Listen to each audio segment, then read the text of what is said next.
go. Unfreaking believable. Unbelievable. I gotta be honest with you. That game drove me nuts. I cannot believe the Buccaneers lost that game. Wow. I don't even know what to say. Tough one. Man, that was an absolute laser from Cooch, wasn't it? What a crazy game. The Bulls are bowl bound for the third season in a row. An incredible performance. And listen, we know the competition. They did what they had to do. No more silver linings. No more moral victories. It was put up or shut up time. And boy, did they rise to the occasion.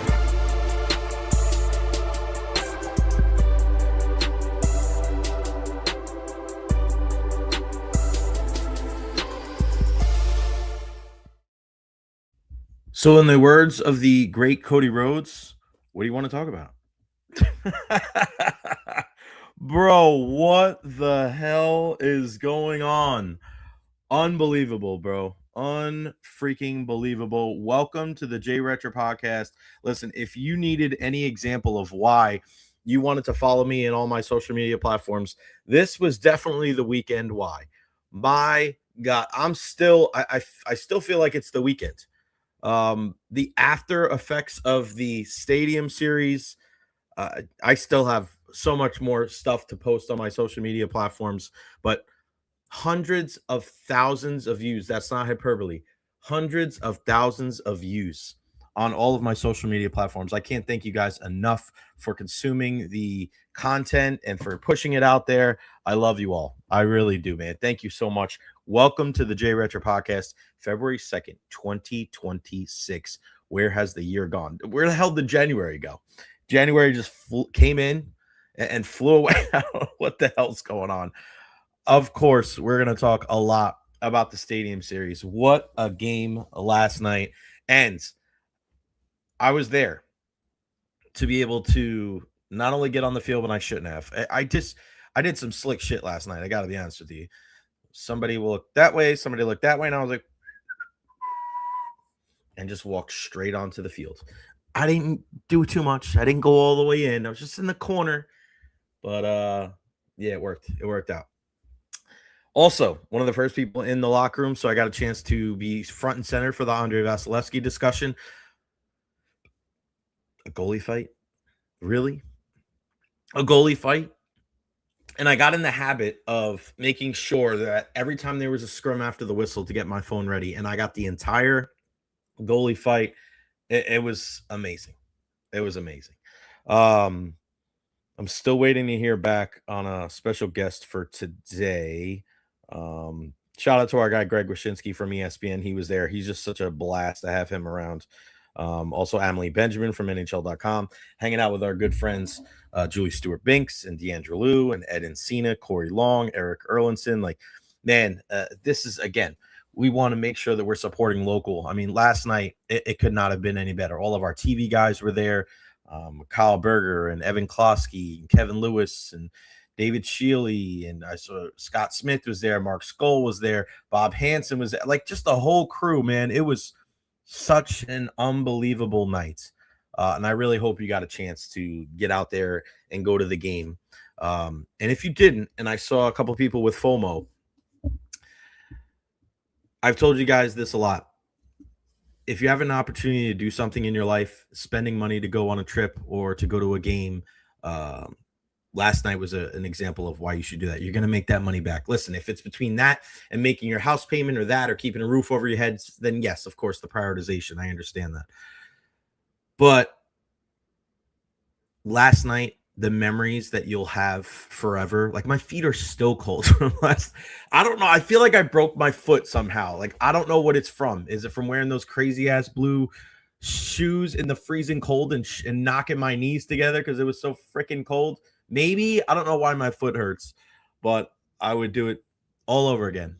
I really would, because last night, and I'm going to tell you why in the 1 o'clock hour, was one of the greatest nights in the history of Tampa Bay sports. This is up there. This is up there with WrestleMania. This is up there with the Stanley Cups and the Super Bowls. Like, it was that impactful. I mean, obviously nothing is bigger than winning the championship, but just as far as the impact as far as how everything went, I don't think it could have gone any better. Well, I take that back. The only things that I would have changed was I would have had Greg Wolf as the in-arena host, and I thought the guy that was there, I thought he did a decent job. And I don't dislike Hunter Hayes. I love his song "Wanted," but we have to find a way. We're like Sonia Bryson Kirksey, and I've listened to national anthems all over the country, all the different sports venues. Like, she is the best. So she needs to be able to do one of these national events. She is that freaking talented. And it would have been great to hear her last night. But I want to hear from you guys. We're talking Lightning hockey predominantly on the show today. I don't want to talk about the USF loss the other night, another heartbreaker. We'll talk a little football with Ian Beckles at 12:30. He joins us after a week off. But it's going to be a lot of Lightning hockey today. Trying, hopefully, that we can get a special guest in the 1 o'clock hour.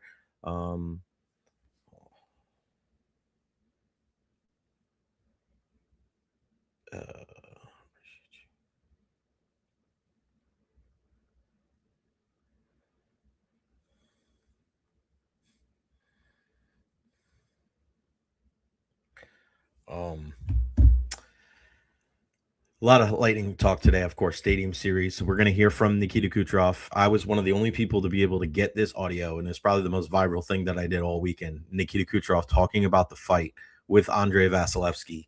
I'm working on this special guest for 1 o'clock. So we'll talk that. Also, in the 1 o'clock hour, UFC 325, the Royal Rumble, and Premier League action as well. So we'll touch on everything. I'm rocking my Bruno Fernandes kit today. Had to do it. I want to hear from you guys. Questions, comments, concerns. Put them there. No concerns. Ain't no freaking concerns. Questions and comments. Put them there at the bottom of the screen. Let's read some of these right now. I'll give you guys the call-in link here as well if you want to join in on the conversation. What was your experience last night? StreamYard.com/IGGIQQ3CD4. That's the way you can give me a call, whether you're on your phone, whether you're on your laptop. Let's read some of these comments. Instant classic last night. Too bad they clowned on our boy Rob Higgins. Yeah, that was during the intermission. I was hanging out with Phil Esposito. I saw it a little bit. I think it was like a crappy Christmas gift. It's the thought that counts. I didn't think it went over too well, but it is what it is. DT Jaybird, what an epic comeback. Has to be one of the best hockey games I've ever seen in my life. They did everything perfect except for the creamsicle uniforms in the beginning. I actually liked that, buddy. I did like it. It was a cold one. Our North Carolina correspondent, Steve Garner, crazy game last night, will definitely go down in the history books. Steve was watching from NC. So that's got to hold weight. Gio, who's going to join us here in a second. CJ Hall, Taylor Ford. How about Rolly in the house, too? Go Bolts, what a game. Janet Best, one of our first ladies, here on the crew, on the podcast. Amazing game, a way to showcase the Tampa Bay area. Fantastic. CJ Hall, that was just a notch below seeing them win the Cup in Amalie as far as top sporting events I've attended, and it's very close. CJ, I could not have said that better myself. Bucks, Rays, Bolts, Knicks. You got to get a sick fit for Coop tomorrow, and you better believe that I was the person that asked him that question in the post game. We'll hear from that at 12:20. Wow, an unbelievable experience for sure. Worth it all. Go Bolts, and I lost my voice. I know. I'm surprised I still have mine.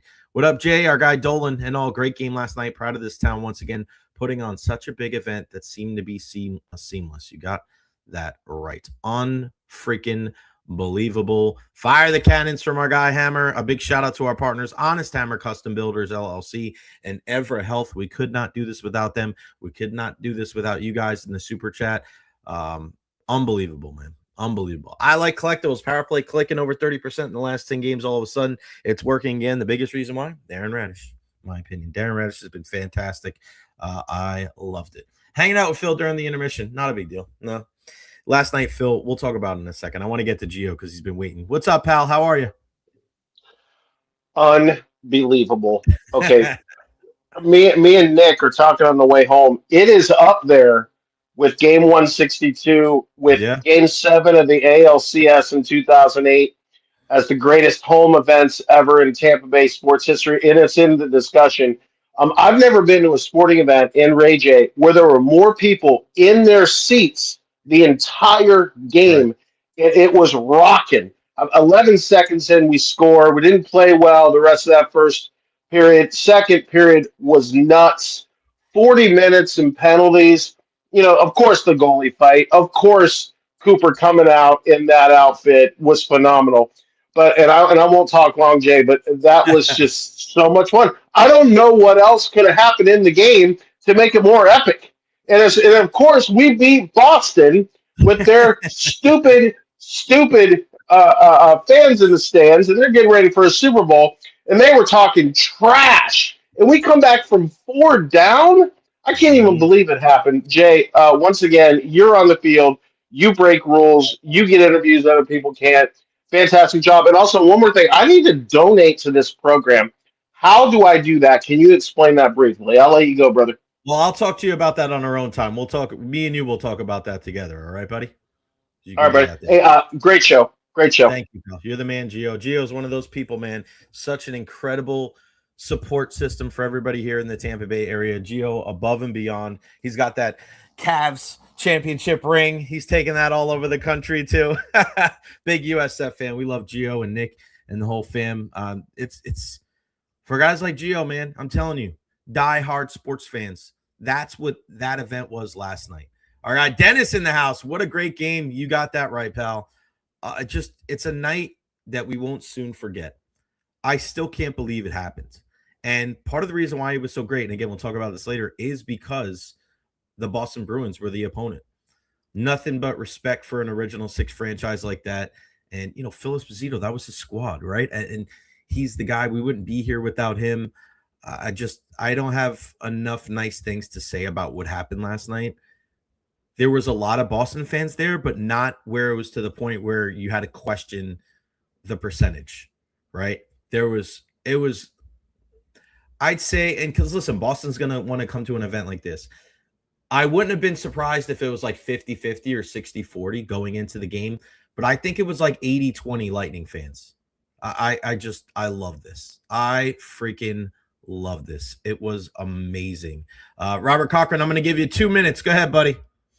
What's up, Jay? Just wanted to say how great it was watching that outdoor game on TV last night. It was, wish I could have been there, but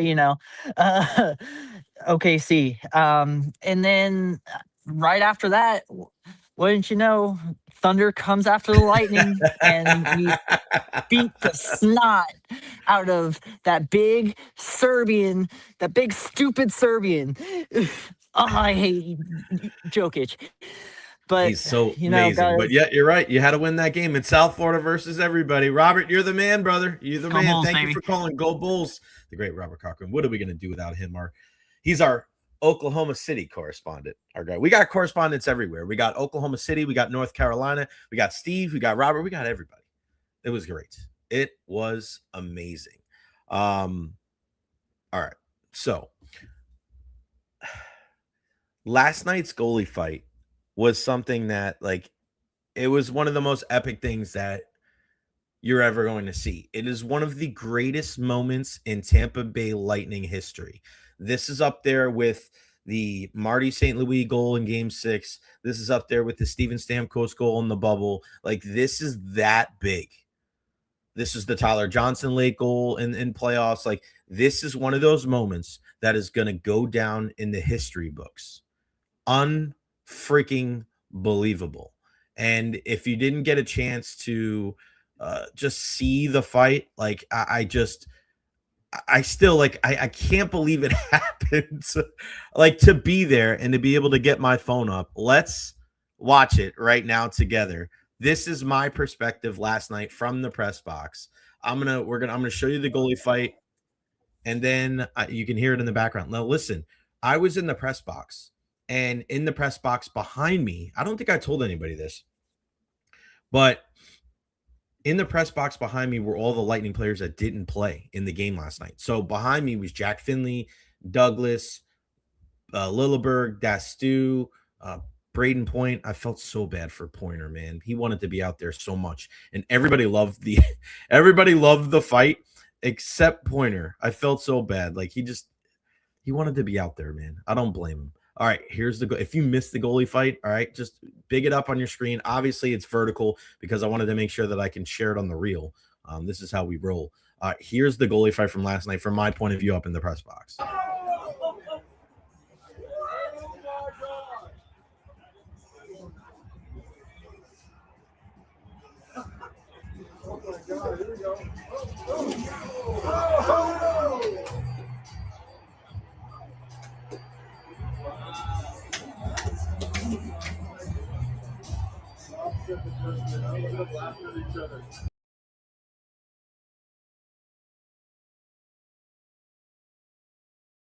How much better does it get? All right. I mean, unbelievable. Unbelievable. Everybody was so jacked up. Everybody was so happy.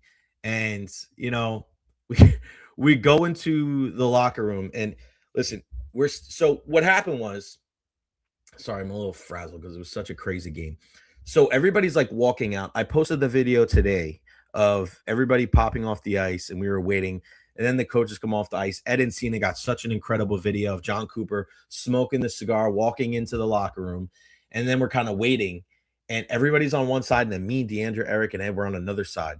And I was like, D, once the doors open, like you have to like be the fullback here. You got to be the all-star. She's like, I'll be ready. And then they open the door. They're like, all right, locker room's open. And everybody like paused. And I was like, D, go. And she, it's just boom. And a lot of times, like you wonder, right, who are we going to talk to? Who are we going to wait? And then this day, it was an easy choice. We are going to Andrei Vasilevsky. And a lot of times with the phone, I'm on the side because you want the TV. Not happening this time, boys and girls. I was getting front and center. I was right in the middle of Andrei Vasilevsky. We had to ask him about this fight, how epic it was. This is our guy, Ben Pierce, on the question. Here's what Vasy had to say about the fight, the scrap with Jeremy Swayman. All right, Vas, everybody's talking about the fight. When did you know it was going to happen, and what made you want to go down the ice? Well, I just saw Sway was swinging the blocker a little bit on Hex, so it was just a reflex to run the red line and challenge him, and he accepted. So big thanks to him. I thought he was great, throughout the game in net and in the fight as well. So just again, big thanks to him for giving me my first one in the NHL. You had a big smile on your face after. How much did you enjoy it? Yeah, I mean, I just when we both felt, we just kind of, said to each other like a few nice words, and it was super nice. I know it was just one of the biggest moments for me personally, because I never fought in the NHL, so. I, again, can't say that enough. Big thanks to him for that.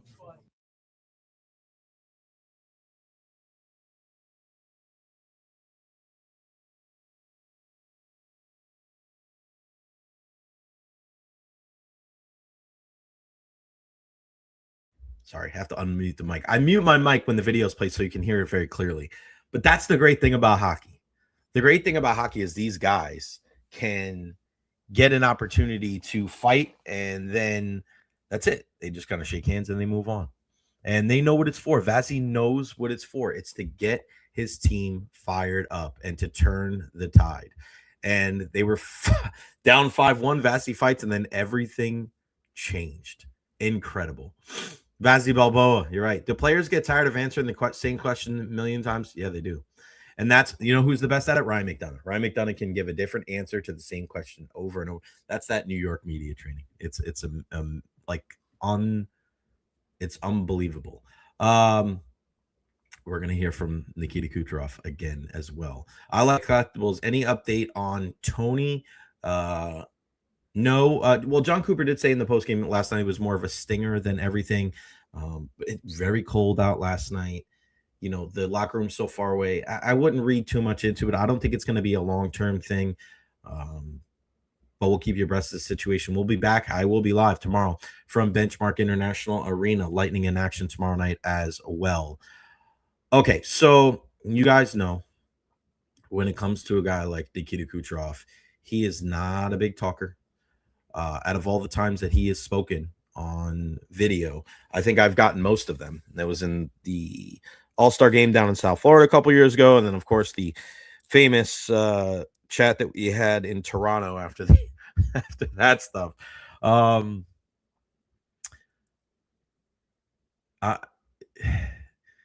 You don't know if Cooch is going to talk after a game like last night, but when he did, I was so happy. And I hope to get a chance to talk to him like off the air, off the record a little bit, and just let everybody know that, or just to let him know, like, people love you, man. Like, I'm never going to put you in a position to make you look bad or to say something, that isn't true. Like, trust me, I'm going to tell you the truth. If I don't like something about somebody's game, Kucherov included, I think you guys know I'm going to say it. That's just the way it goes. It's as real as it gets here on the Jay Recher podcast. But I'm never going to make some shit up that is not true. And I'm not going to not show love to somebody or show them respect if they're doing well and they're, helping this city be happy and helping our teams win. So to be able to talk to Nikita Kucherov last night, it was amazing. It was amazing. Here is what Nikita Kucherov had to say after that game. He knew that Swayman was in trouble. I knew he was going to beat the wheels out of Swayman right away. Would you say that was probably the turning point in the game? For sure. We call him White Tyson now. Cooch, when we asked Vasy about the fight, he goes, "Go talk to Cooch. He scored the goal." I mean, he's throwing the lefties and then the righties. I was like, oh my God. The other guy was crazy. I didn't want to be the other guy. What do you guys say to Vasy today? Because it's so spoken. I mean, I was just so happy. I was so fired up, and I think, I think the bench felt it, and everybody felt it in the building. And ever since that fight, I think the game was turned, and yeah, and Vasy had to do it, I guess. He had to wake us up, and so he did. So now we got to call him Tyson, you said? Sorry? We have to call him Tyson now, you said? The White Tyson. The White Tyson. I don't know. Just kidding. Thanks. What do you think about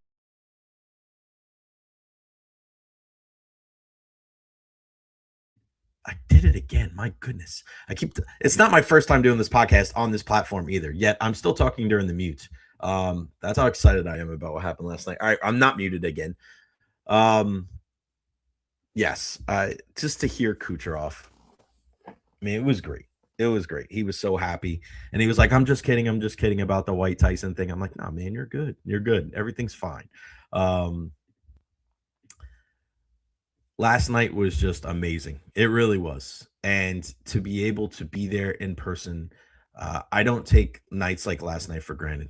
It was so many happy people in the Tampa Bay area. And Rondé Barber was involved. Rob Higgins was involved. And just looking at all the different people, being able to, and I know I didn't get a chance to be in the Tim McGraw press conference. I actually left because he spoke after Cooper before the game last night, and I left. I went upstairs. I actually wanted to go hang out with Phil. So yeah, I was out of there.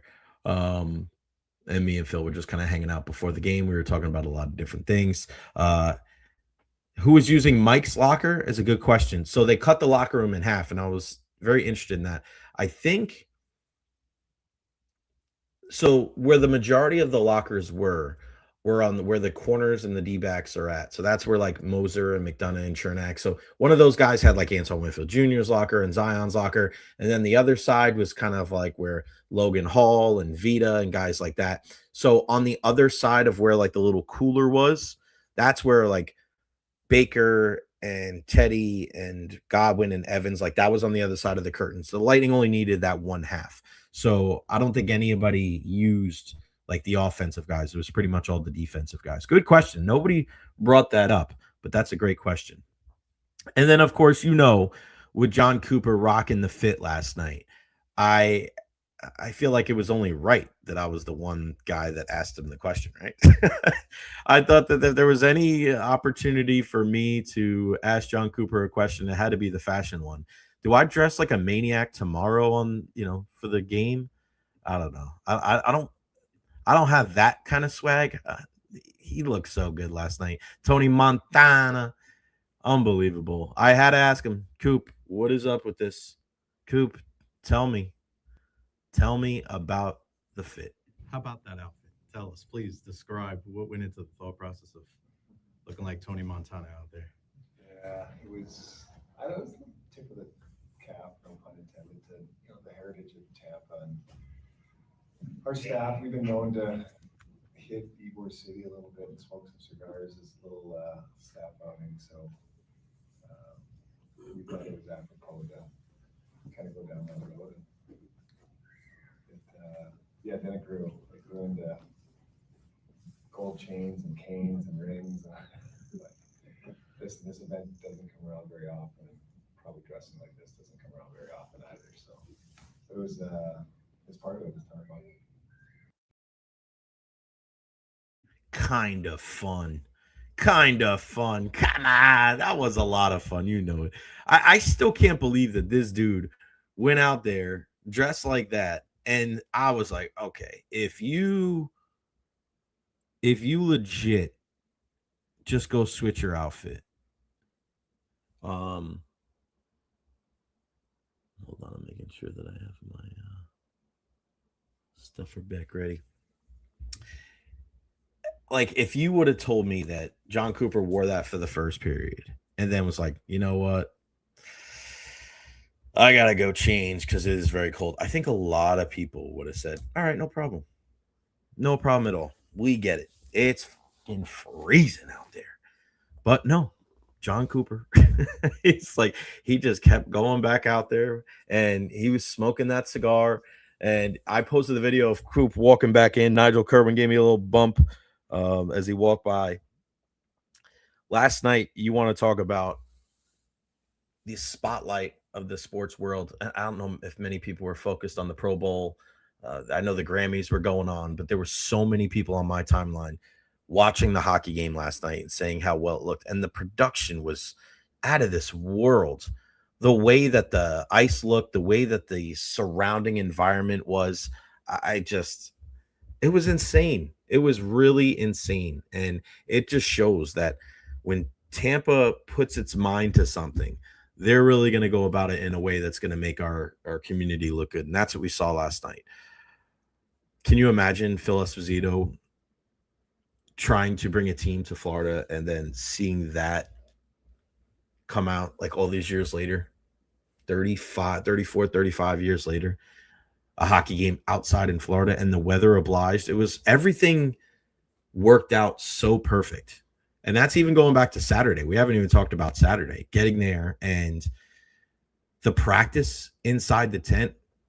When I got to Raymond James Stadium on Saturday morning, I was told that I was not allowed in the tent and that there was only going to be between 6 and 12 people in the tent.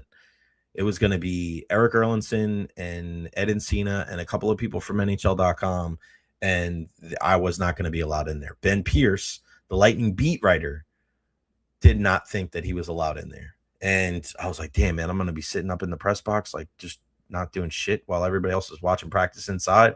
Like, you want to talk about FOMO? That would have sucked. And all of a sudden, Jan Porter, the great Jan, who runs the press box at Benchmark International Arena, she goes, your name's on the list.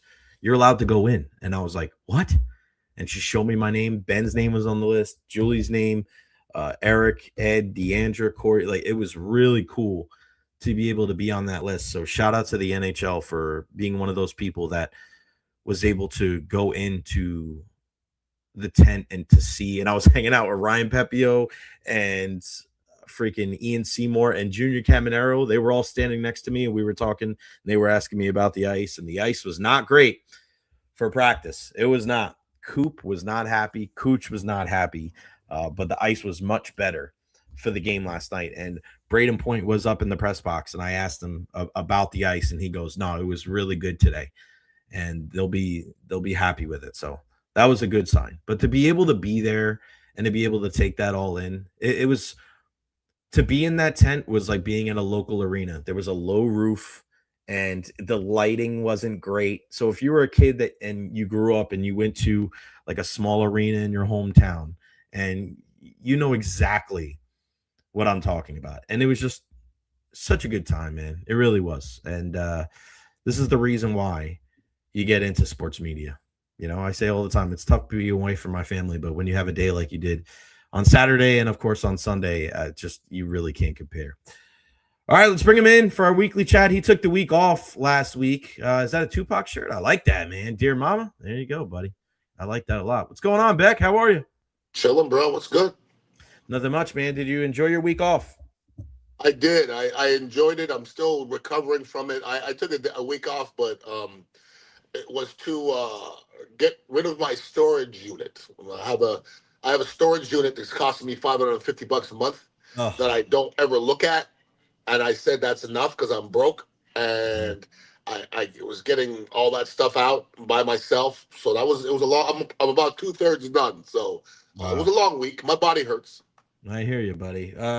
Can you imagine an outdoor hockey game? Can you imagine when you came here, fresh out of Indiana, to play for the Buccaneers? That 30 some odd years later, that there'd be an outdoor hockey game in Tampa. How crazy is that? Well, you could take outdoor out. You could just say hockey game in Tampa. Right. Jay, 2 years ago, I was laughing at this. Yes. 2 years ago, I was like, "Yeah, come on, stop it." I might have been laughing. I might have been laughing about it 2 months ago. I don't know. Right. Right. I don't know how. Listen, it has been 80, and if it was 80, I just don't know how it was going to work because you listen. I'm from Montreal, okay, and I've seen outdoor hockey a lot, and when it's anywhere close to melting, that ice is a mess. Okay. Yeah. So the fact that they just got it in working order to make is a success. I don't want anybody to tell me it's good ice because it's not going to be great ice compared to it was below 40 in Montreal. But the fact that you didn't hear a lot of complaints was a success. And then you see that Andrei Vasilevsky gets into a fight. I mean, his first NHL fight. We've talked about this a while ago of how when guys do stuff that's unexpected in sports, right? When you see big man touchdowns in football, like there's just nothing to compare that to. And it just gives the team a jolt that you can't manufacture, right? Can you imagine being a Lightning player and seeing your goalie, the soft-spoken Andrei Vasilevsky, getting into a fight at the red line in the outdoor game? I mean, if you were his teammate, how would you have felt? Well, I don't know Vasilevsky as a person. Anytime somebody hasn't fought before, goes out and fights, I mean, everybody's gonna watch. Okay, that's gonna there's gonna be a thing to be like, check out your boy, he's fighting. You know what I mean? Get your boy, get your boy. Exactly. And it's funny. I have a friend. I got a female friend that went to the game, and the next morning I was like, "How'd it go? How did you enjoy it?" And the first thing she said, "I saw a goalie fight." That's the first, because it's such an oddity. You just don't like. I could think of 3 goalie fights in the history of hockey. There isn't that many for them to go all the way across the damn ice and fight. But if you really think about that game in general, the way the introductions and stuff, and listen, I thought that was all great. Okay, whoever started up had a little creativity to them, which was good. With Coop and his soup, but I don't know if you could script it different. How can you script it? How do you script it to where it's 5-1, game's over, and then it's a shootout, and like that's a lot, bro. It's a lot, but I tell you what, that was a blessed night for sure. John Cooper, we've always talked about, is he the best coach in the history of Tampa Bay sports? He's probably the coolest one. he's probably the coolest. Joe Madden's pretty cool, dog. Yeah, you're right. I might give it. I personally, I give it to Joe Madden. Like I think he's cooler than Tony Dungy. Yeah, that's true. But he's not. He ain't cooler than Joe Madden. No. What did you think? What did you think of the players? Because I was there outside when the players joined, when the players got off the trolley, and they were wearing the Bucks. Everybody thought they were dressed as Pirates. Bet every single person thought they were going to come off the trolley dressed as Pirates. And when you saw Vasy, you're like, wow. And then you look at some of these other guys, and you're like, you kind of look like a kicker, my guy. And John Cooper said, we got some big guys, but we don't have football big guys. No. But it was a great effort. Everybody had a personalized jersey. And when you have Tristan and Baker leading you out, like that was pretty badass, wasn't it? I wouldn't have wanted to be the one to tell Cooch he needed to do it because he didn't look like he was too happy about it. But the only guy, bro. Bro, they posted every single person did like a 2-man thing, and everybody was like, "Oh, happy." I was like, "Where's the one with Cooch and Vasy?" I was like, "Cooch hated that shit." He walked right by me. I was like, "Oh, that motherfucker is not happy right now." Cooch hates. He seems like he hates everything. And when people say to me, "I saw this hockey player. He was huge," I look at them and go, "I played in the NFL. Huge is way different." Okay, if Victor Hedman is huge to you, I'll check it with Mark Royals. Mark Royals is bigger than Victor Hedman. Yeah. Okay. Mark Royals is 6'5", 250. That's bigger than Victor Hedman, and he was our punter. So when you talk about when you put a hockey player in a football uniform, it don't look right. There's not enough legs and ass. There's not enough legs and there's not enough legs and ass. It's not even close. You know who looked surprisingly, who filled it out pretty well was Ryan McDonough. I was like, okay, Mac. I was like, okay, because he's got mid-30s, got a little bored of the dad bod. You know what I mean? Like he's one of the guys that I was like, okay, good for you, Mac. And then Brandon Hagel, I was like, it's not working for you, Brandon. He's trying to walk all stocky. I'm like, I love this dude, man. He's just so funny. But Beck, I mean, we've seen this. Anytime it seems like the spotlight is shown on Tampa. Tampa does a really good job to be able to kind of bring it all together. I mean, Titus was out there. It's just, what does that say about our spot when it comes to the landscape of sports in this country now? I feel like Tampa is it ever going to be a New York and an LA? No, but man, you want to talk about kind of that second tier, and I think it's just unique into itself. I don't know if you could really describe another sports city quite like Tampa. Well, I'm going to say this. It'll never be in New York or LA because of size and the fact that nobody moves there. Yeah. Nobody moves to New York or LA. Nobody wants to move there. Right. It's nothing good is happening there. So it's not in New York or LA. I'm going to say it's substantially better. Like if you'd have asked me in the 90s, if anybody in Montreal, Canada would want to play for the Tampa Bay Lightning, I would go, hell no. Because there's no history. No, you're right. At the time, there was no history. There was no passion. Ask me today. If you're from Montreal, the worst thing to do would be play hockey in Montreal. Come here in Tampa, get your flip-flops on, okay? Head over to the benchmark, bro. Everything is chill. Everybody's in. Come on, man. Everything is flip-flopped, okay?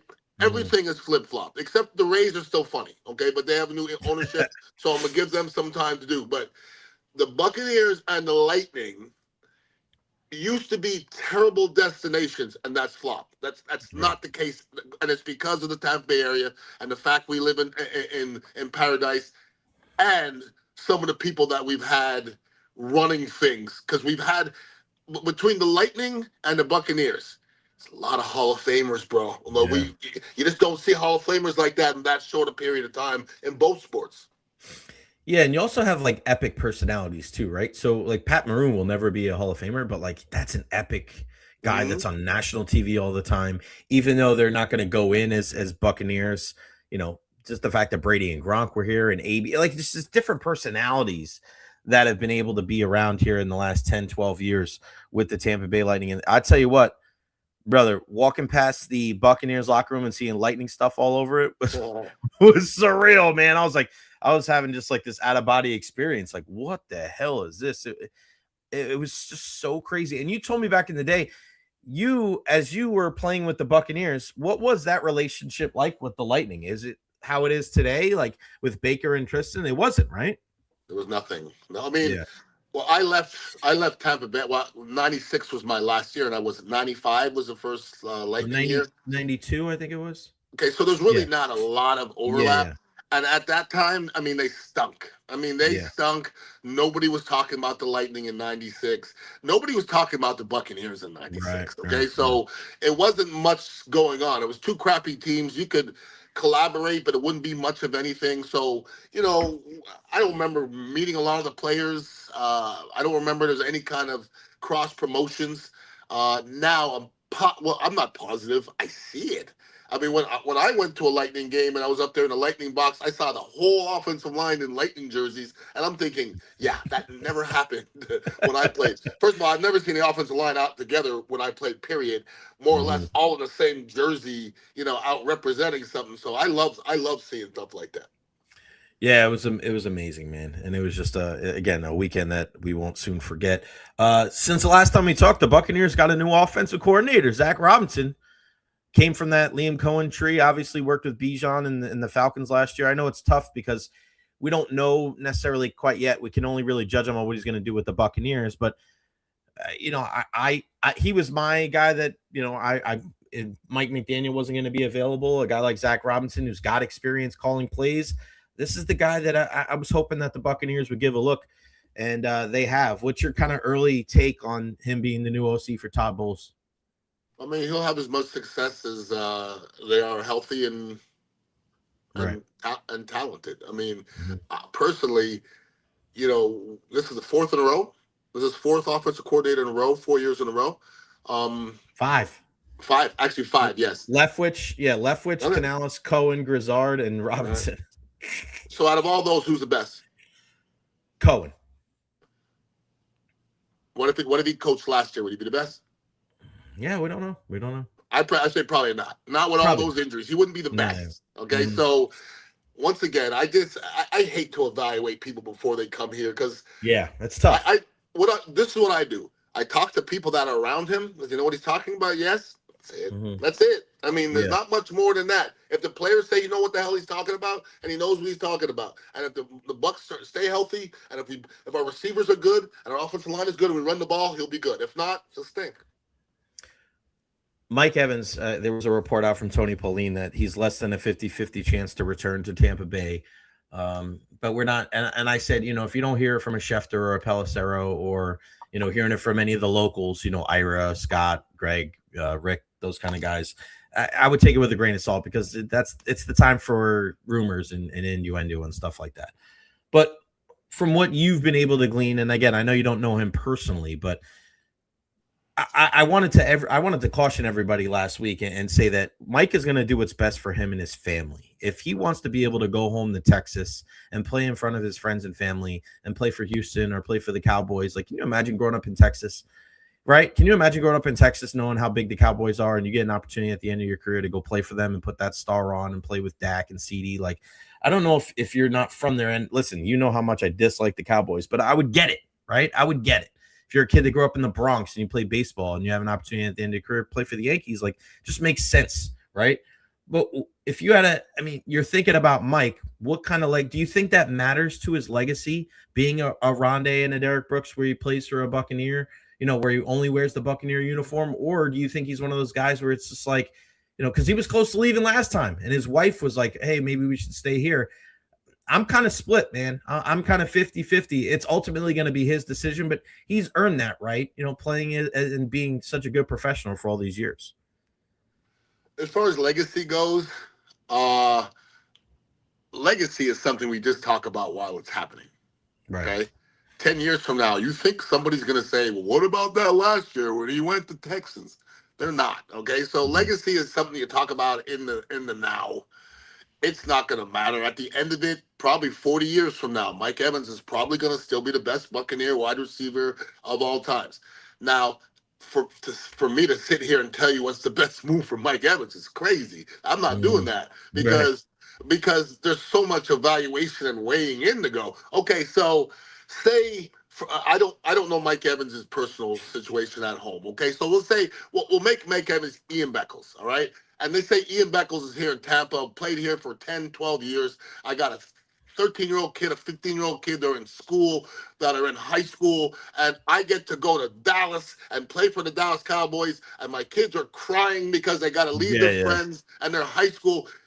Even if you go to Dallas and pick up your house and move and go to Dallas and do all of that, even if you win a Super Bowl, at the end of it, what's he going to do? Put it next to his other two Super Bowl rings? Yeah. Okay, winning Super Bowls are important, but being comfortable is the most important thing at this point in Mike Evans' career. Being comfortable, okay? Because you know what?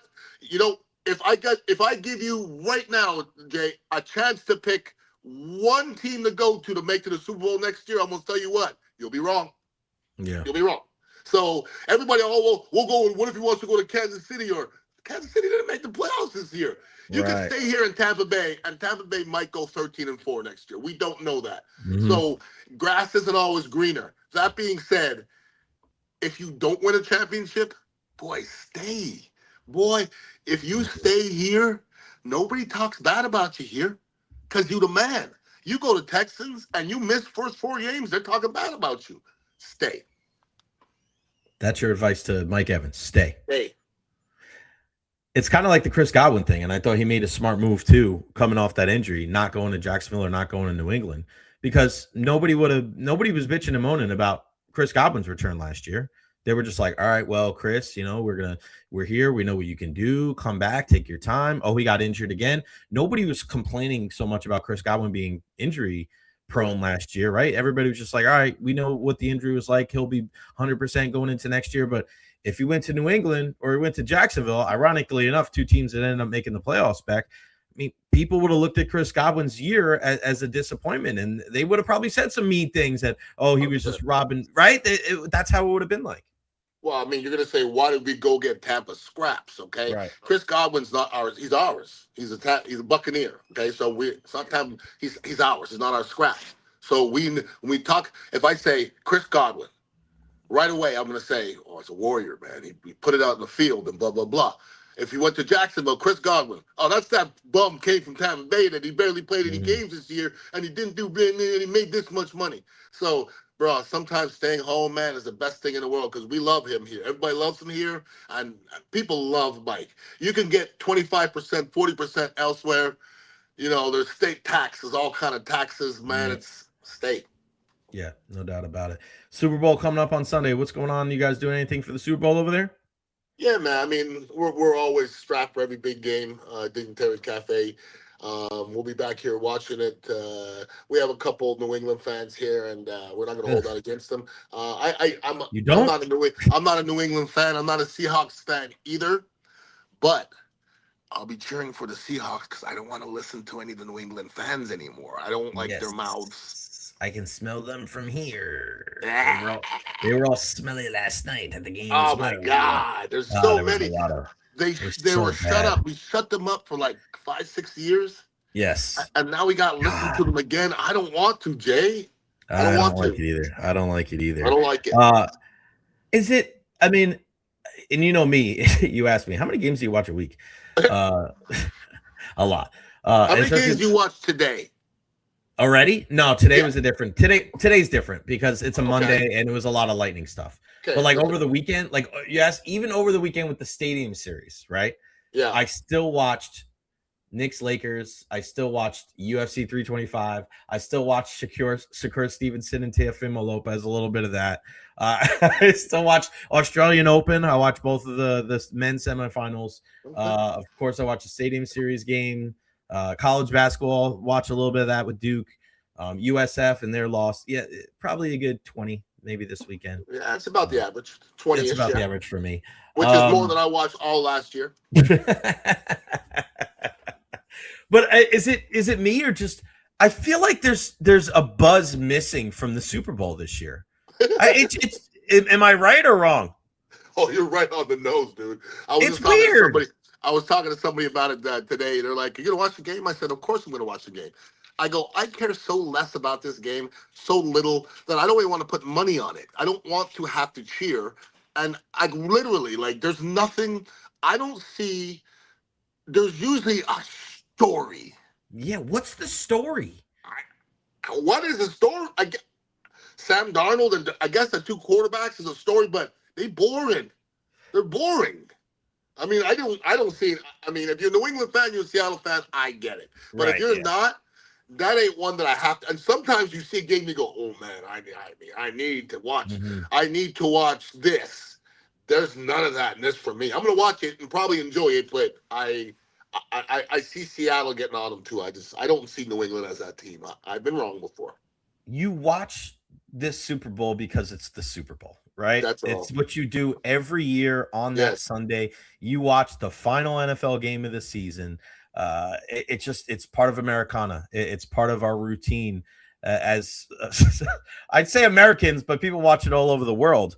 But I'm with you, man. This game just lacks that buzz. It lacks the intensity. It just, I don't hear a lot of people talking about it or overly excited. And I'm talking about casual What's fans. the big matchup? I mean, I can't even think of anything that's really. Where's the star power? Mm-hmm. Where's the star power?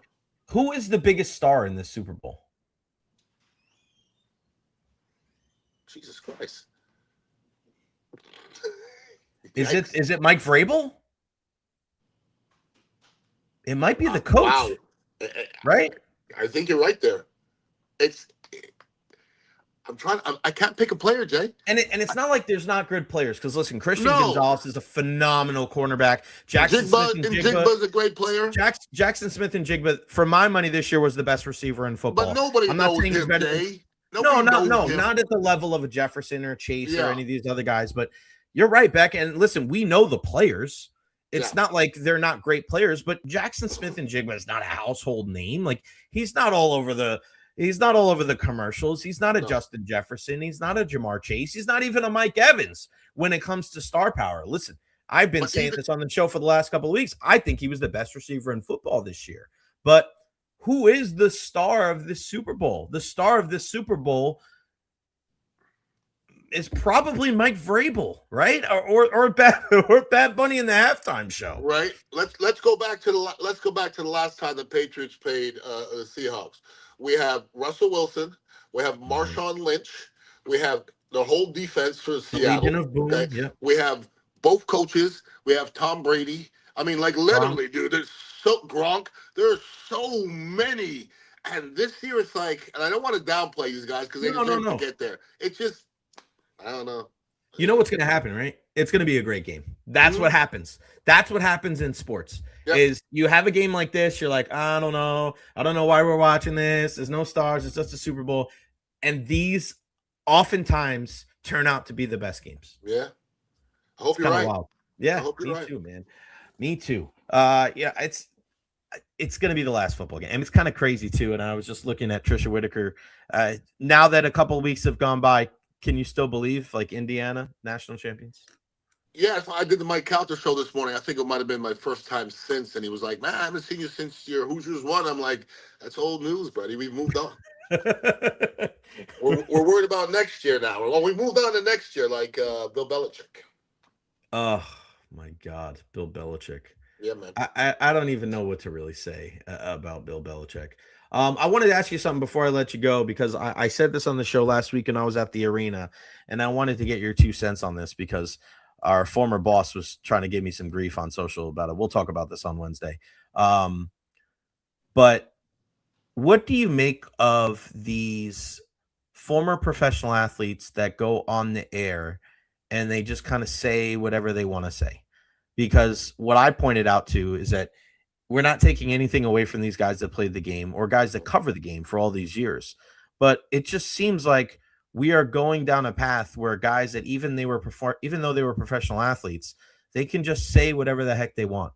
And, you know, when we're talking about a Cam Newton talking about Notre Dame not being relevant when they were in the national championship game last year, and Stephen A. Smith showing love to the defensive coordinator of the Patriots, and he hasn't even coached all year.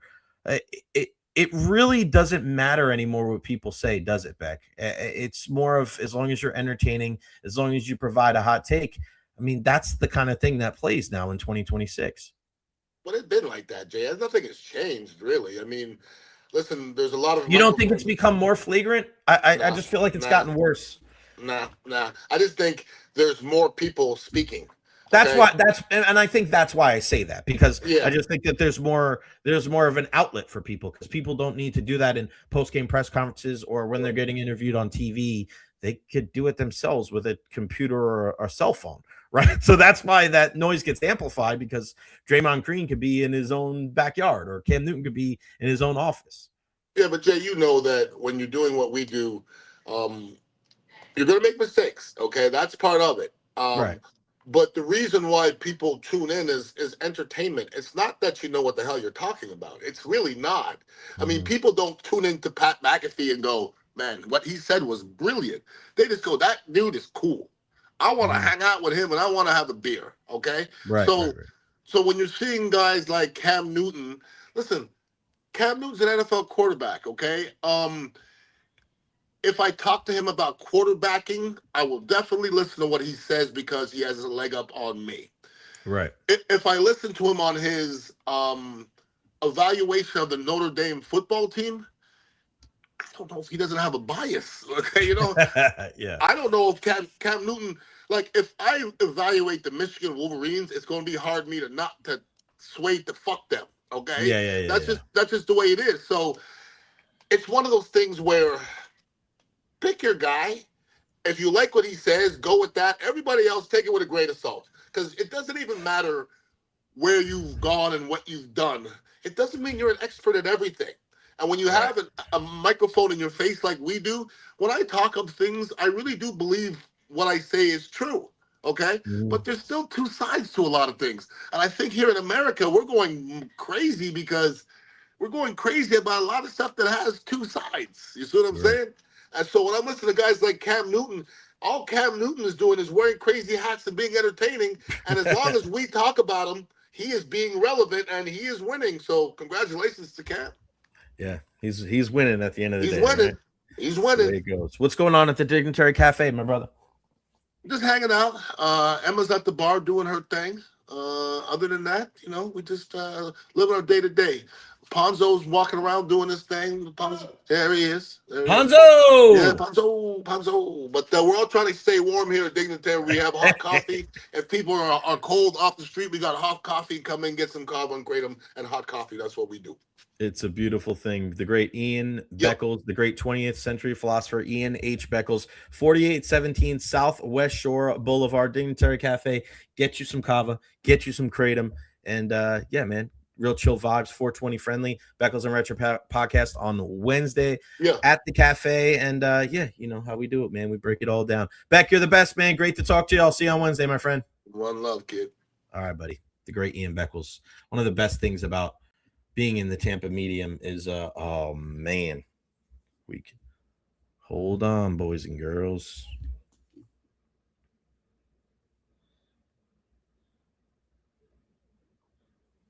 Hold on, do not go anywhere.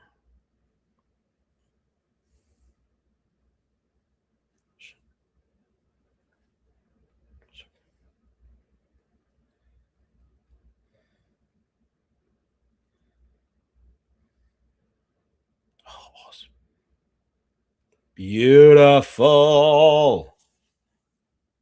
Oh, this is so freaking great.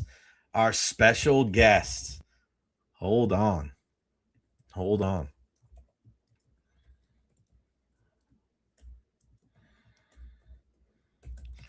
Joining us at 1:15 today on the J Recher podcast.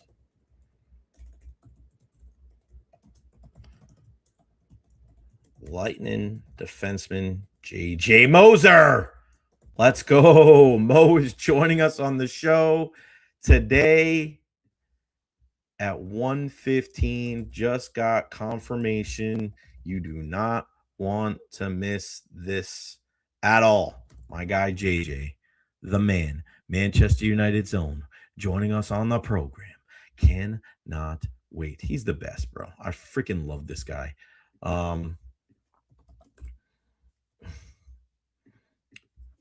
He was so happy last night. So happy last night because of Manchester United and their win. I got to post all this stuff, guys. You're going to have to bear with me for a second here. Cameron. Coop's outfit was amazing, wasn't it? So 1:15, the great JJ Moser.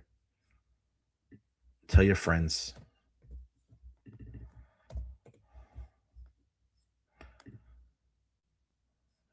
Joining us at 1:15.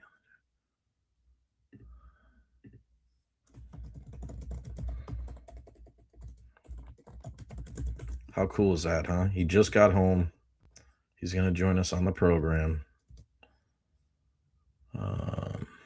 Go Bolts, baby.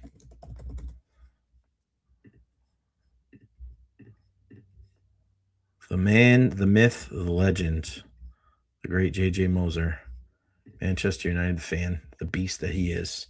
Unbelievable. J.J. Moser joining us on the program. And I wore my Manchester United kit for him. What a beast. What a beast. J.J. Moser joins us at 1:15 today on the program. How about the Tampa Bay Lightning? Hooking us up, making sure that he can join us on the show. We'll ask him about the Vasy fight. We'll ask him about Kucherov, what Kuch had to say. Oh, my God. Ah, beautiful. Beautiful. All right. So a big shout out, of course, to our partners here on the program. Honest Hammer Custom Builders, LLC. They're the best. Our guy Hammer, our guy Russ, he is one of one. Unbelievable. Tampa Bay sports fan, USF grad. He is the man. Joining us here on the program. EverHealth as well. I mean, you gotta get this, gotta make sure the hair is looking good for my guy JJ coming in soon. EverHealth, everhealth.org for 17 different locations in Pinellas County. Those guys are the best. You want to support local. I say this all the time. And when you go to Honest Hammer Custom Builders, you're looking for a bathroom or a kitchen renovation. Again, this is not just your house, it's your home. And you want to make sure that the people that are working on your home, you trust. And there's a lot of horror stories out there when it comes to contractors. And Honest Hammer is not that guy. He's out there front and center. He's a Tampa Bay sports fan. Like, this is everything to him. You want to support local. You want to support him because he's supported me since day one. He's the best. 813-244-0956, thehonesthammer.com, thehonesthammer@gmail.com. And then, of course, EverHealth. 17 different locations in Pinellas County. They're the best. I mean, they really are. And you look at the EverHealth Institute as well. This is a place where it's kind of the new age of healthcare, right? They have a sliding scale for the uninsured. They have they take any kinds of insurance, which is fantastic. It's a beautiful thing. It really is. And I'm just so glad that they're partners with us here on the program. What a weekend, right? What a weekend to see UFC 325 to watch. I got to cancel this. Hold on. I got a scheduled post that we were going to be talking about UFC, but we ain't doing that right now. Wait, hold on. I can do that right now, actually. Can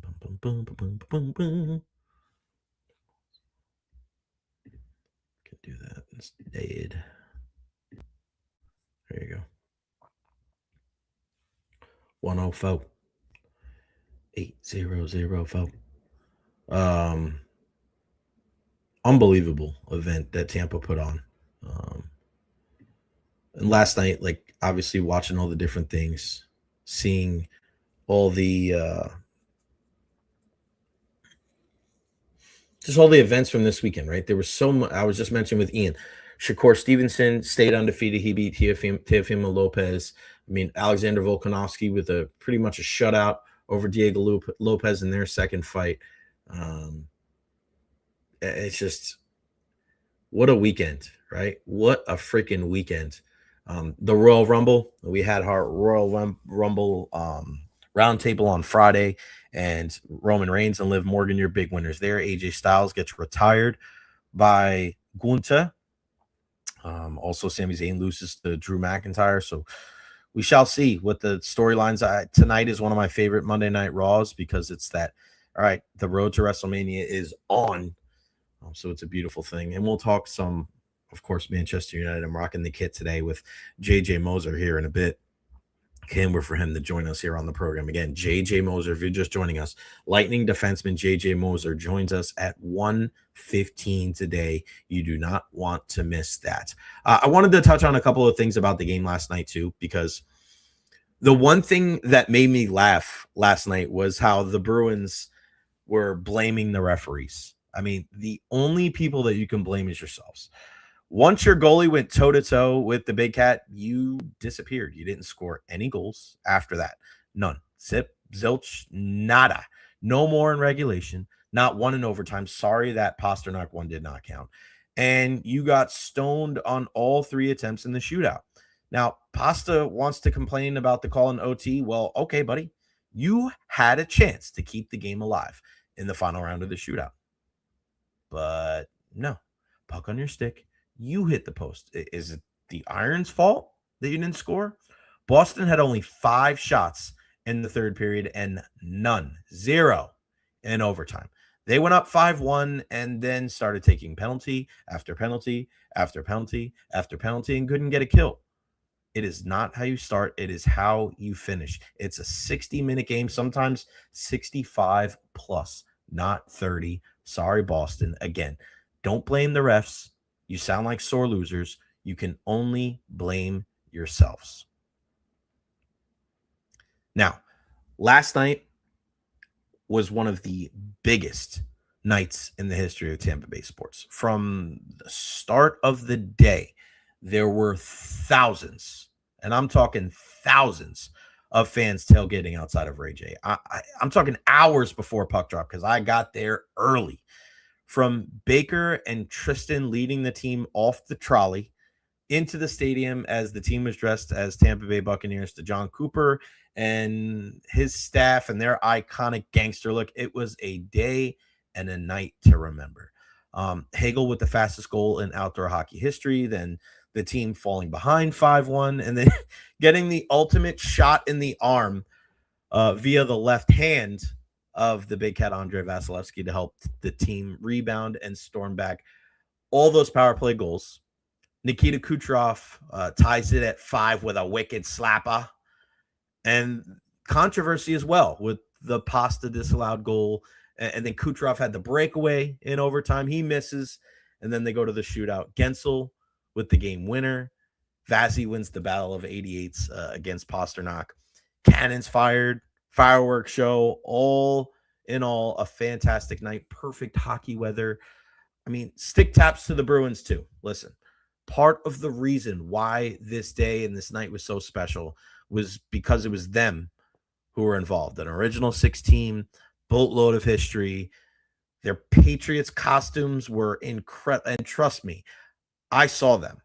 They were not cheap. They were legit. I was thoroughly impressed. Listen, they played their tails off in the first half of that game. They were the perfect foil to the Tampa Bay Lightning in their unlikely heroic comeback. When you look at over 60,000 people at the stadium last night, it's just a reminder that Phil Esposito's vision and Jeffrey Vinnick's execution have not only helped sustain hockey here in the Tampa Bay area, but thrive. What a time to be alive. One of the greatest moments in Tampa sports history last night at Raymond James Stadium, that Stadium Series 6-5 shootout win over the Boston Bruins. I hope you were there in attendance because it was a night that I won't soon forget. That was just, it was incredible, man. It really was. I just, again, I say this time and time and time again. When you have an opportunity to do something and spend that money to take that trip, do it every single time. Every single time. Speaking of WWE, were they playing Drew McIntyre's music after each Boston goal? Kind of wild since he's a Bulls fan. Not after every goal. It was after one of the goals, CJ. Great point. And they also played Edge's song, too. So it was kind of funny that we were talking about that up in the press box. David Chili comes up to me. He goes, they playing Edge's song after Drew McIntyre? I'm like, bro, wrestling fans, we're just on another level, dude. We're on another level. We hear things, and it just sticks in our brain. And that was, one of those things last night. But, yeah, practice on Saturday was crazy because we were there early. We go into the tent. We see everybody. I'm hanging out with Ryan Pepio and Junior Caminero and Ian Seymour. And then after that, we go upstairs, and we had a gap between 2 and 3:30. So I texted Corey Long and Ed Encina and Greg Wyshynski, and I said, there's not a Royal Rumble watch party at the back of the press box. Come on back. I loaded up on my laptop and we watched it there. We watched Liv Morgan win. we watched some of the other. Well, Love Morgan win, and then there was another event, so we were watching everything else. But I thought it was pretty good. I always loved the Royal Rumble. It's my favorite thing. I thought the fan experience was different. The lights on, it looked like it was empty. As much as I understand you want to grow WWE, I don't know about PLEs going outside the country. I don't know, man. It's maybe it's different if you go to London. Maybe if it's different when you go to Europe, because the fan bases are a little bit more rabid. We know how things are in Saudi Arabia. Listen, they're excited. They have a lot of fun, but it's just a different level. It's a different type of fun. So I don't know. It left a little bit to be desired. I know a lot of people were not thrilled that there wasn't more surprises. We saw Tiffy come back. We didn't see Bianca Belair come back. We didn't see Chris Jericho. We didn't see Finn Balor. We didn't see Carmelo Hayes. Powerhouse Hobbs did come in as Royce Keys, which was good. Oba Femi showed out in a big way. We just found out that Andrei Vasilevsky has been named the second star of the week from the NHL. This is after Nikita Kucherov. I think it was yesterday or the day before, was named first star of the month in the month of January. I mean, what more can you say about this Tampa Bay Lightning team? Just firing on all cylinders. It's funny that when I'm watching this game yesterday and watching this team, I'm like, you know what? 5-1. This is just a game that you put behind you. Just put it behind you. No big deal. They'll be able to come back. There's always Tuesday. We got a couple of games before the Olympic break. Not so worried about it. And then this team ends up coming back and winning in a shootout. It's only right. This team, there's something special about this team, man. There really is. There's something special about this Tampa Bay Lightning team, and it's everybody. I mean, they put Bjorkstrand in the box to serve the 5-minute major, for Andrei Vasilevsky, so he's not on the power play, and they end up scoring all these goals. Nick Paul, who fills in for him, ends up scoring. Darren Radish scores again. I can't say enough nice things about Darren Radish, and I'm gonna do something. I'm going to put like a little something together later on this week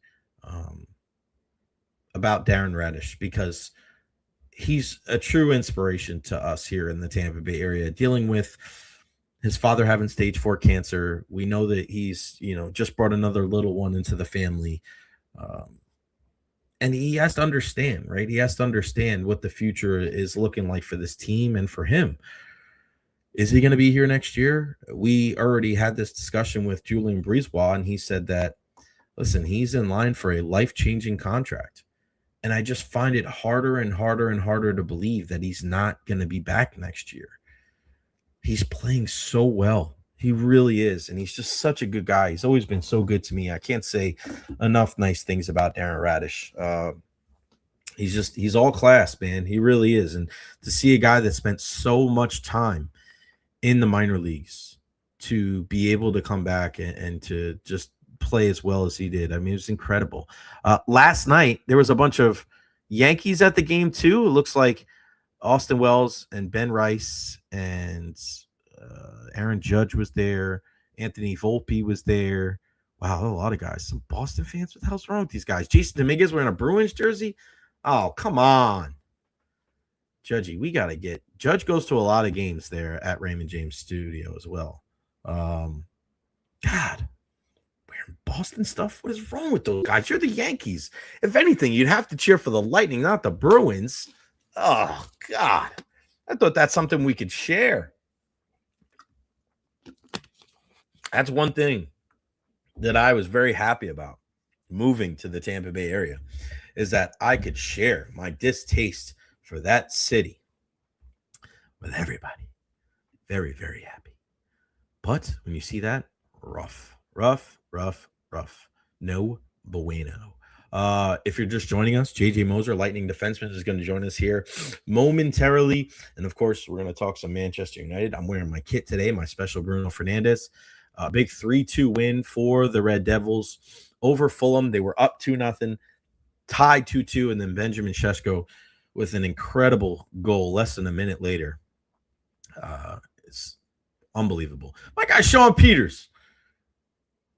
Me and Sean went to school together in the NY. That's why the Martian's getting traded. You got that right. We used to play dodgeball back in the day in elementary school.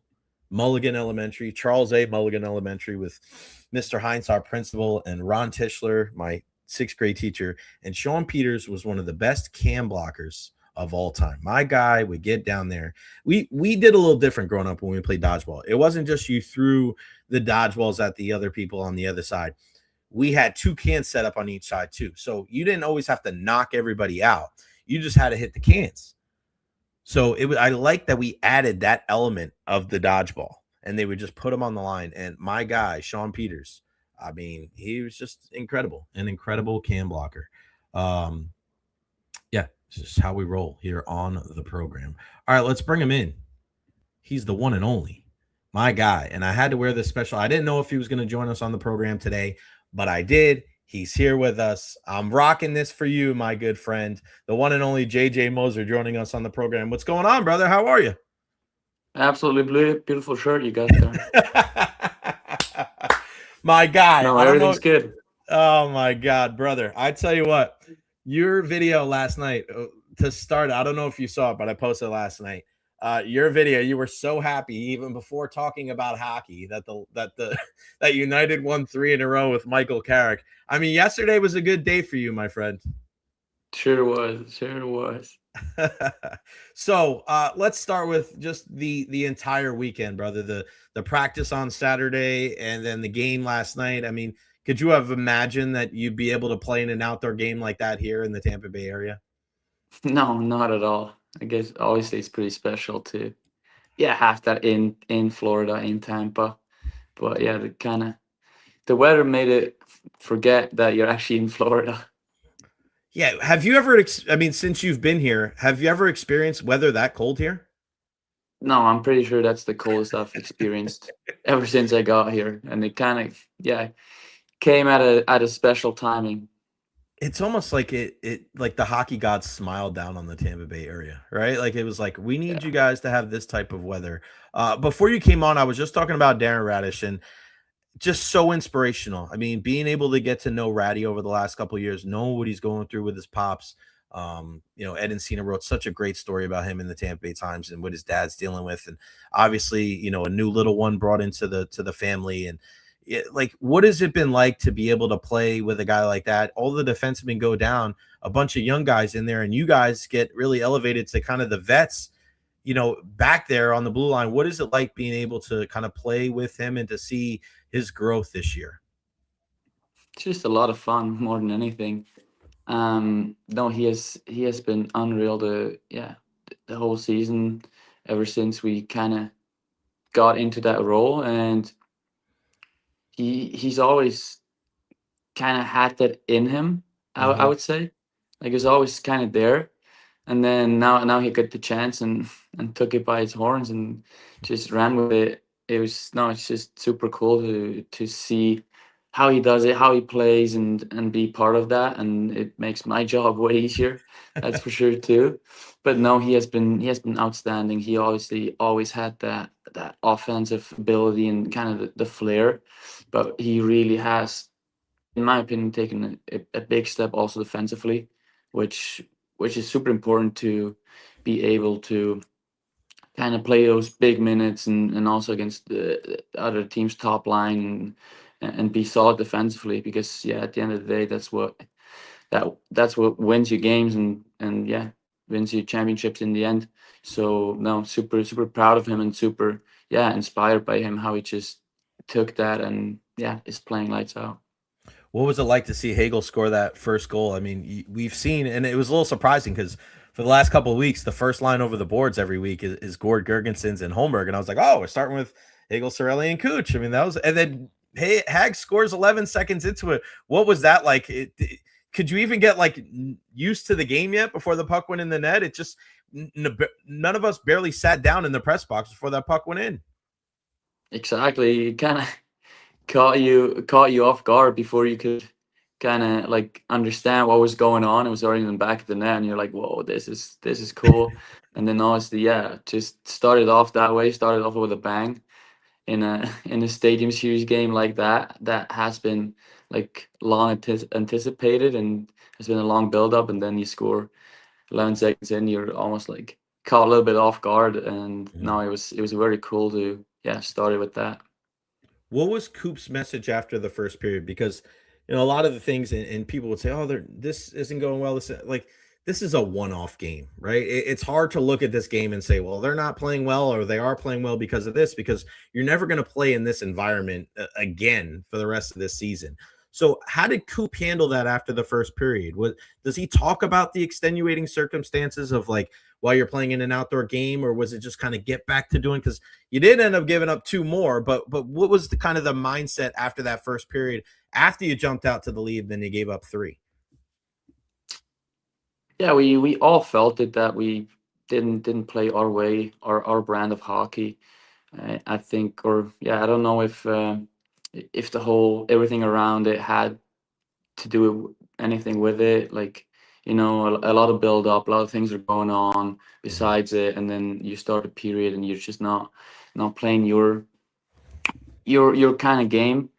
And we all felt it, we all knew it, and then he obviously said it, and we were just very disappointed, also for the fans and for everything, for everyone that comes out, and it's that one special game, and you're just not bringing your game, was kind of embarrassing.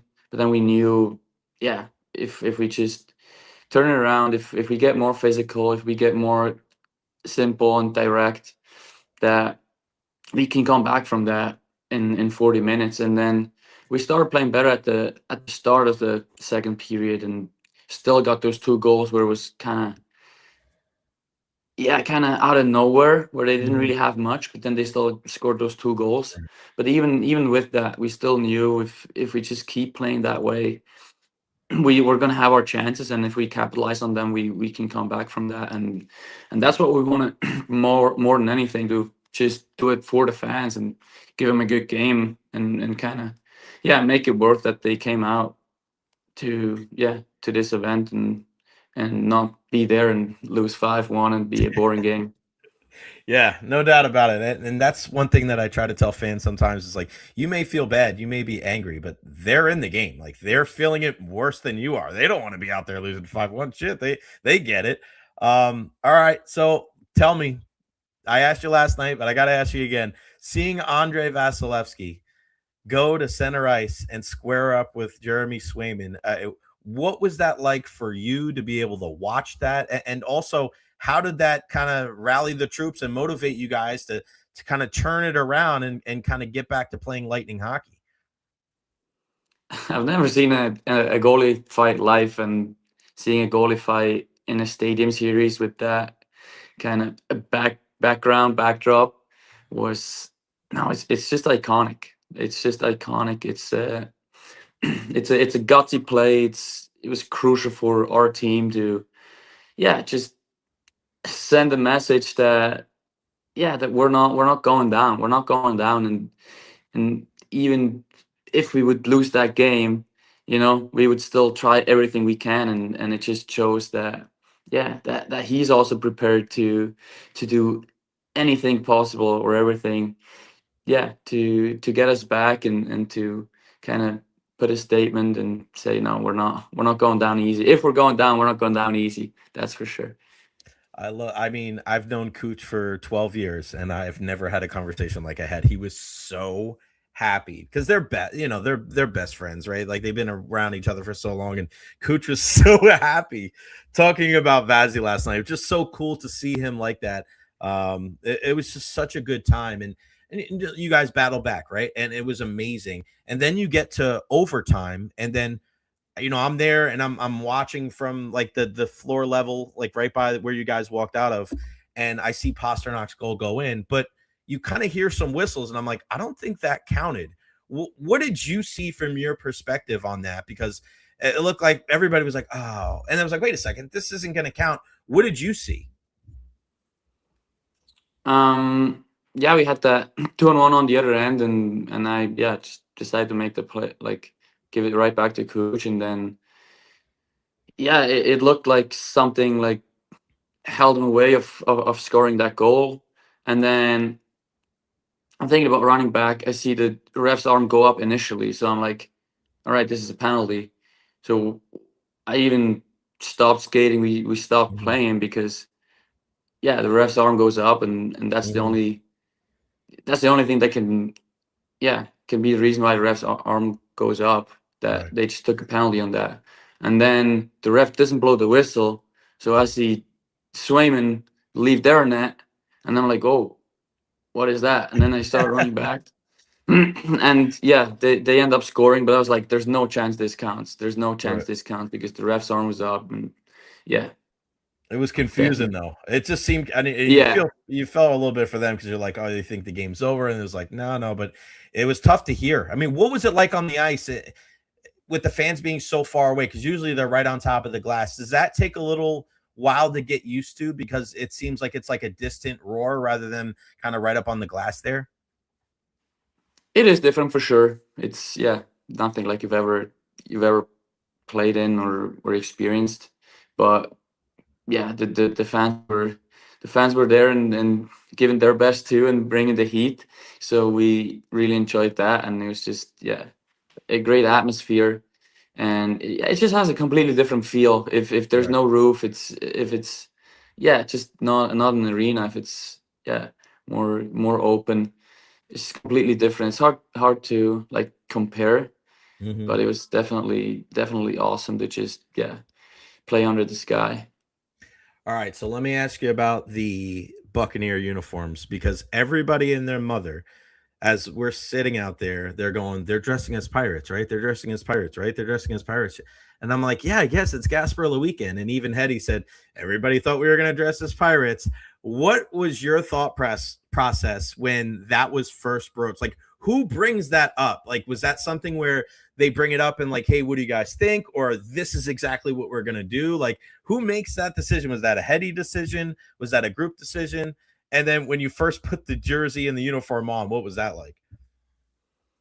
Yeah, it's a leadership group decision of all the guys kind of throwing it around and coming up with something.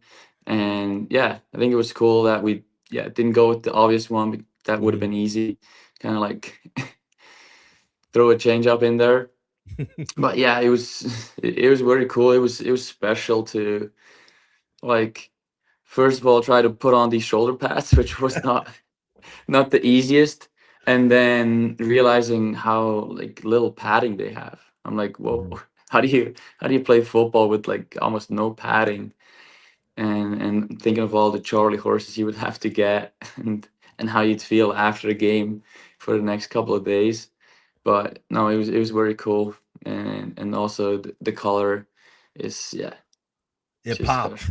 It popped. Yeah, I got my jersey right here. I mean, what was that? What was it like having Baker and Tristan lead you guys off the trolley there, and then walking like through? It was almost like a red carpet kind of thing, walking through the fans. Like, what was that part like? It was great to have them lead us out and kind of connect forces and kind of bring that synergy from the both teams together. And the fans were outside, even though it was cold. They were there. They were having a great time. They were cheering us on. They were just bringing a great atmosphere right from the get go. It obviously excites you, unbelievable that you can go out and play for them. What did you think of Coop's outfit and the rest of the coaching staff? Because we knew he had something special, and Coop, he's always busting my chops about my shoes. So this is one thing I'll never let him live down. What did you think? When's the first time that you saw the outfit, and what did you think of him? And the fact that the coaches all kept that stuff on all game, even though it was freezing out there, they did a great job of kind of staying stoic there and not going back and changing after the first intermission. What did you think of that?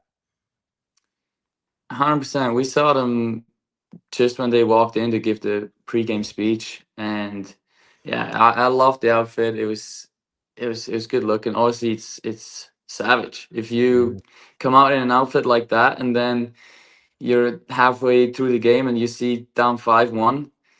It also needs some balls to like pull something like that off. And no, I loved it. It just shows that they're they're right there in the same kind of mindset where we're like, all right, if we're going down, we go down big, but it's just guts. It's same with the goalie fight. It just shows that each and every one just doesn't shy away from things like that, and doesn't shy away from confrontation or whatever it is. And it had to be super cold. Like they didn't really have much, and just keeping that going for the full game is very cool. You're right. It's savage, bro. You're right. That's the perfect way to say that. I'm so happy that you signed an extension here. You're going to be here. We're going to talk Manchester United for many, many years. Hopefully they'll win a Premier League during your time here with the Tampa Bay Lightning. Just talk us through that thought process, Jay, if you can, of the discussion. We talked to Julian about it a couple of weeks ago, and it just seems like, I don't know if you could have thought, and I know us here on the media side and also as fans, like, we knew you were a good player. We were excited that you were here. But man, like you fit in so well with our community. You fit in so well with this team. How easy was it to be able to kind of sign that extension and know, like, hey, this is where my future is going to be here in the Bay Area? Very easy. I mean, it makes it super easy if you have an organization like that. That's just well run from top to bottom. Like all the people that you're in contact with are super nice and are just class acts, from owners, GM, coach, teammate, media, everything. And they've done a great job. The fans are awesome. They rally behind the team. And then the city's super fun, obviously good weather. So it was very easy when you think about what do you want to do with your future, that you'd like to stay here and you'd like to be part of that team, of that community. And then when we found a number that's right, it was like, all right, let's go.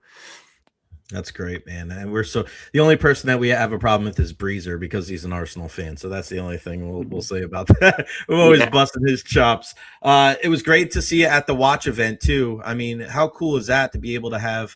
I mean, watching and I'm a watch guy myself. I know you are. To be able to have the strap made out of hockey pucks, it was just, how cool is it to be able to be a part of a brand that Roman Yossi and Sidney Crosby and obviously, with your Swiss background, that had to be pretty cool. Exactly. It has been incredible to be part of that, and especially with Ben, the CEO and co-founder, coming from my hometown, the headquarters being in my hometown. Oh, cool. Literally 5 minutes from where I live in Summers, Wow. So it's right there, and you're involved. And then with Mark Streit, Roman, and all the cool things they do, like you said, with the hockey puck in the rubber strap, with the pulsometer, with the hockey sticks for the second hands, and like all these innovative things that they do, and the kind of impact they were able to make in the short period. They're less than 10 years old, and now it's also a milestone, official partner of the NHL, and kind of connecting those two things that are very important to you, like watches and hockey, to kind of connect that and be part of all that and see it from up close is super fun and exciting for me. Yeah, norcain.com, NORQAIN.com. Go check it out. Just an incredible event that we were at the other day after practice on Saturday. We were waiting, and you were talking, so I didn't want to bother you because the CEO was like, he was doing his thing and you guys were chilling. And a lot of us, we wanted to ask you, what was it when you guys were playing in San Jose and Ryan Reeves is barking and you guys are barking in the penalty box? What is that like, going in there and like talking back and forth to somebody, knowing that you just were like, scrapping and dueling it out? And then it's like that back and forth is always something that fans want to go like, what are you guys talking about in there? It's like, because you can't really go back out and like fight against. Sometimes guys do, but they don't really do that. But what is that like when you're going back and forth, especially with a guy like Revo, who is, a big fighter in the game? Yeah, it's part of the game. It's fun of the game. It's obviously a lot of f bombs and a lot of you suck or you're soft or whatever. But Right. yeah, it's just a shouting contest. But it's part of the game. It's yeah, kind of try to intimidate and kind of not back down, and yeah, it's just part of it, and it's a lot of fun. So. Yeah, it's part, and we saw the video of Sean Dursey the other day yelling at Declan, which was funny. And I'm like, Dec's been in the league for less than a half a year, and he headlocked you and took you down. I'd be pissed too. A lot of Utah fans were not happy with my comment. That's just kind of the way it goes. All right, 2 more before I let you go.